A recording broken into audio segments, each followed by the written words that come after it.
मनीष जी, अभी तक हम देखते थे कि सत्तारूढ़ दल पर आरोप लगते थे, पुलिस प्रशासन पर आरोप लगते थे।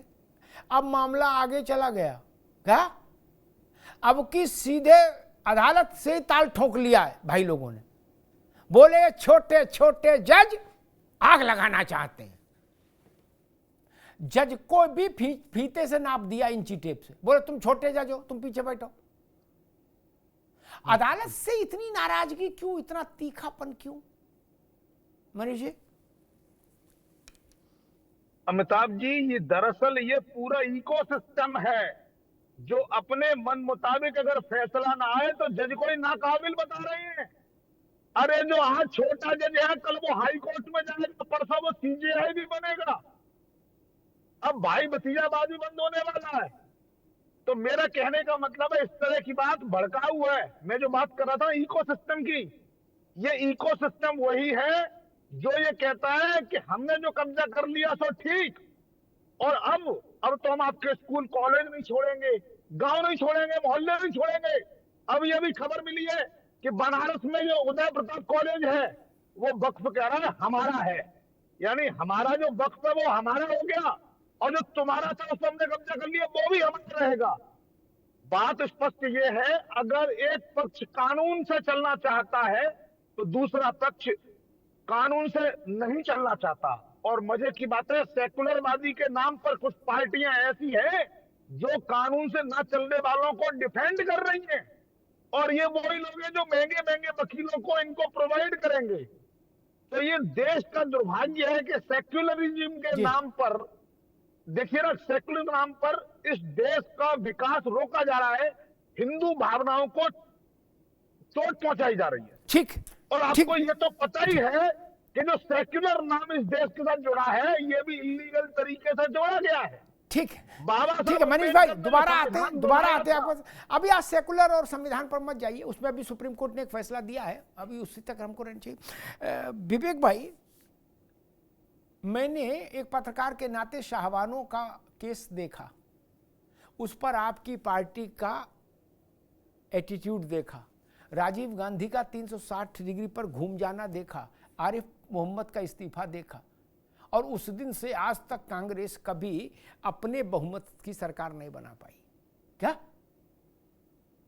मैं देख रहा हूं वैसे ही गुस्सा जैसे शाहबानों के समय में अदालत के खिलाफ गुस्सा था ना, वैसे ही गुस्सा इस बार भी नेताओं में दिख रहा है। क्यों भैया, क्या ऐसा चाहते हो कि हमारे पक्ष में फैसला देगी अदालत तो संविधान, न्यायपालिका, संविधान की लाल किताब सब सिर माथे, और हमारे मन के खिलाफ फैसला आया तो अदालत की ईंट से ईंट बजा देंगे? शाहबानों के समय जैसे बजाई थी ये संभल। विवेक जी, ऐसी स्थिति क्यों अदालतें हैं? ये बात सीजीआई ने भी कही थी, सेवानिवृत्त सीजीआई चंद्रचूड़ जी ने भी, उन्होंने कहा था कि आप ये चाहते हो हम विपक्ष की तरह काम करेंगे आपके हिसाब से, कहा था ना विवेक जी?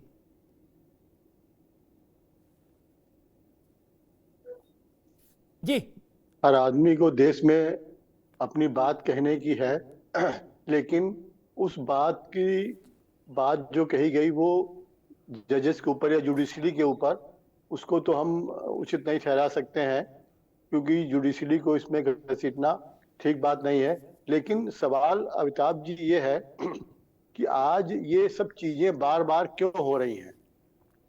सुशासन का नारा देने वाले आज 10 साल से ज्यादा अपने गद्दी में हैं, लेकिन अभी तक कोई इन चीजों का कोई सॉलिड सॉल्यूशन क्यों नहीं आ पाया?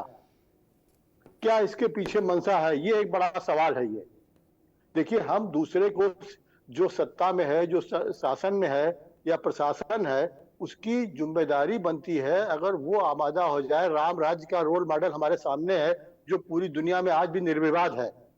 आज क्या वजह है कि 10 सालों से डबल इंजन की सरकार के बाद, राज्यसभा लोकसभा में बहुमत के बाद, हमें जिन बातों को हम विपक्ष में रह के कहते थे, कमियां गिनाते थे, आज हम उन चीजों को 10 सालों में हमें कोई स्थायी हल क्यों नहीं निकला? ये आज बहुत बड़ा सवाल है। हम दूसरे को बात करते हैं, भारत के सबक हमें क्या करना था, शासन को क्या करना था, शासन को क्या करना था, एक मिनट विवेक भाई, विपक्ष क्या करना चाहिए? एक मिनट भाई, दादा एक मिनट। भारत के समक्ष कितनी चुनौतियां हैं आज़ादी से पहले और आज़ादी के बाद और आज की तारीख में, इन पर सब पर किसी दिन एक डिबेट रखेंगे। आज वो विषय नहीं, आज सिर्फ विषय इतना है कि छोटे छोटे जज आग लगाना चाहते हैं क्या, एक। और दूसरा, हमने शाहबानों को दौर देखा, अदालत से इतनी नाराजगी क्यों, इतना तेजाब क्यों? अदालतें तो चुनाव नहीं लड़ती ना। आप भारतीय जनता पार्टी से लड़ो ना, गुत्थम गुत्था करो। अदालतों से इतनी नाराजगी क्यों है? क्या चाहते हैं कि जज भी आपके कंट्रोल में रहें, डर के रहें? विवेक जी देखिए, ये तो पूरा देश जानता है कि जुडिशरी को कंट्रोल करने की कोशिश किसने करी।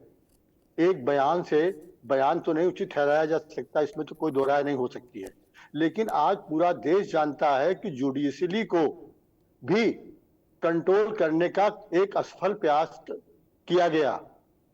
और आज भी देश आभारी है सुप्रीम कोर्ट के जज, जो हमारे सामने, क्या उनका हरी साहब नाम था, क्या था, के हरी, उनका बहुत आभारी है कि आज उन्होंने जो फैसला दिया।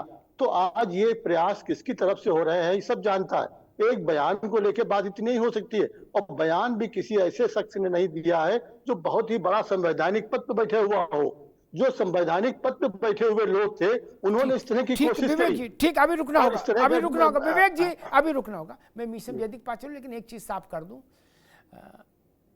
जो भी लोग लोकसभा या राज्यसभा या विधानसभा या विधान परिषद में होते हैं वो बड़े ही होते, वो कानून बनाते। विवेक जी, वो चौराहे पर खड़े होकर गोलगप्पा थोड़ा नहीं खा रहे हैं यार, वो कानून बनाते, वो चिंटू पिंटू है। वो ये तय करते हैं जज कैसे बनेगा आदमी। आपने कह दिया छोटे मोटे ना, छोटे मोटे नहीं भैया ना, तो एक पार्ट उसका है। जो लोग बिल्कुल ये सब चीजें ठीक नहीं ना, ये चीजें ठीक नहीं। मंत्री हैं, कानून मंत्री हैं या अरे भाई, तो एक मिनट विवेक जी, अभी रुकना होगा। अगर सब काम कानून मंत्री और प्रधानमंत्री को करना, तो आप सब लोग इस्तीफा दो, अपने घर में खेती बाड़ी करो यार। जब आप मान रहे हो कि हम लोग कुछ है ही नहीं, हम चिरकुट हैं, आप कह रहे हो कि हम क्या हैं, हमारे बयान पर क्यों चर्चा कर रहे हो यार, हम तो चिरकुट हैं, तो चिरकुट है, घर बैठो। नहीं विवेक जी, तो अगर लोग, गजब बात है भाई, लोकतंत्र में आपने कह दिया नहीं, हमारा कोई लेना देना नहीं, हम लोग बयान दे सकते हैं, हम लोग तो बच्चे हैं। बच्चे नहीं हो, दो तराजू है, एक में सत्ता पक्ष, एक में विपक्ष। वही से संसद चल रही, वहीं से विधानसभा चल रही।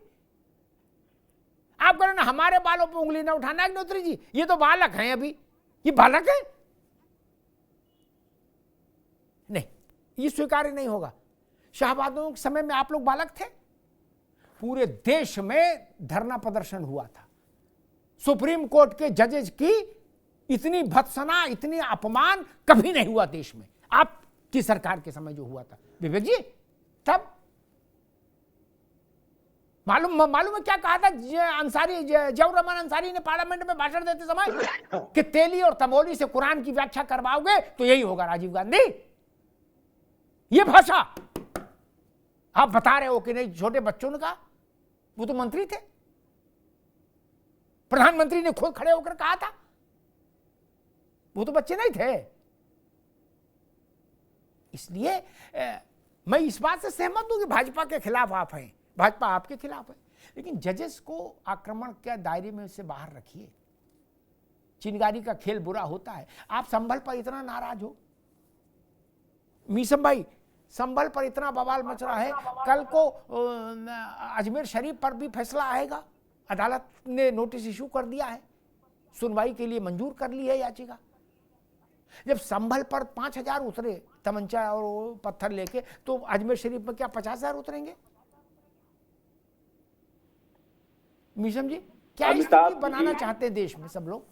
अमिताभ जी, ये बताइए, आप इतने महान पत्रकार हैं, आपके आगे तो सूरज को दिया दिखाने के बराबर होगा। ना, अगर आपसे कुछ बात की जाए, क्या आपको लगता है कि इससे हमारा देश विश्व गुरु बन जाएगा, हमारा देश तरक्की करेगा? अगर हम सब मिल करके नहीं चलेंगे और देश में इस तरह के अगर वाद विवाद पैदा होते रहेंगे, तो क्या आपको लगता है कि इस तरह से देश सेक्युलर हो पाएगा, इस तरह से संविधान और लोकतंत्र की जय जयकार हो पाएगी? रही बात जो कोर्ट की आपने कही, तो बहुत अच्छी बात है। ये थोड़ा सा मुझे लगता है कि इसमें कंट्राडिक्शन है बयान में, कि हम अदालत का सम्मान करते हैं, न्यायालय का सम्मान करते हैं, हमें उम्मीद है, मगर किस तरह से एक पार्टी विशेष इस तरह की जो गतिविधियां हैं उसके जो साख है, विश्वसनीय जो है, जो विश्वसनीयता है, उसका मुझे लगता है कहीं न कहीं अभाव है। जब तक जनता का अगर आप विश्वास खो देंगे और सरकार जनता से विश्वास खो देगी, तो आपको लगता है कि इस तरह से देश में और प्रदेश में खुशहाली हो सकती है? आप ये बताइए कि देश का चौथा स्तंभ माना जाता है पत्रकारिता, और जब उसको खरीद लिया गया है, ईवीएम के अंदर इस तरह के वाद विवाद उठते रहते हैं कि ईवीएम खरीद लिया गया है, चुनाव अब एक तरह से देखा जाए तो उसमें दुरुपयोग हो रहा है मशीनरी का। जब इस तरह की बातें बढ़ रही हैं देश के अंदर, तो अदालत भी कहीं न कहीं शक के घेरे में आती है।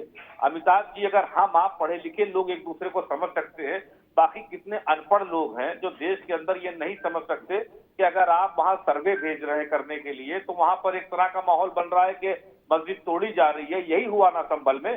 तो कहीं ना कहीं शासन और प्रशासन का फेलियर रहा कि वो इस बात को समझाने में या बताने में फेल रहा कि हमारा मकसद क्या है।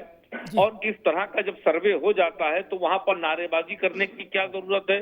अगर देश में इसी तरह से आप एक विशेष समुदाय को इस तरह से टारगेट करेंगे और इस तरह से वो पुलिस की गोली से मारे जाएंगे, तो क्या आपको लगता है कि इस तरह से भाईचारा बढ़ेगा और लोग जो है वो सर्वे करने के लिए रजामंद होंगे? अभी अगर आप इस तरह की बात आगे करेंगे, और जो कि जिसमें आपका जो सबसे बड़े नेता हैं, आरएसएस के गुरु हैं, उन्होंने ये बात कही कि हर जगह शिवलिंग खगालना अच्छी बात नहीं है। जो चीजें हो गई उनको छोड़ करके देश को आगे बढ़ने का मौका मिलना चाहिए, और लोगों को पढ़ने के लिए अगर इसी तरह की बातें देश में रहेगी तो फिर ना कोई रोजगार की बात करेगा, ना शिक्षा की बात करेगा, तो फिर करता रहे मंदिर मस्जिद। ये कहीं ना कहीं अमिताभ जी कट्टू सत्य है कि भारतीय जनता पार्टी को इससे फायदा हो रहा है, ये सच है। मगर उनको ये नहीं पता कि ये आगे चल करके देश को किस कुतरघात में डाला जा रहा है, ये जो नासूर बोया जा रहा है, इसका असर क्या होगा।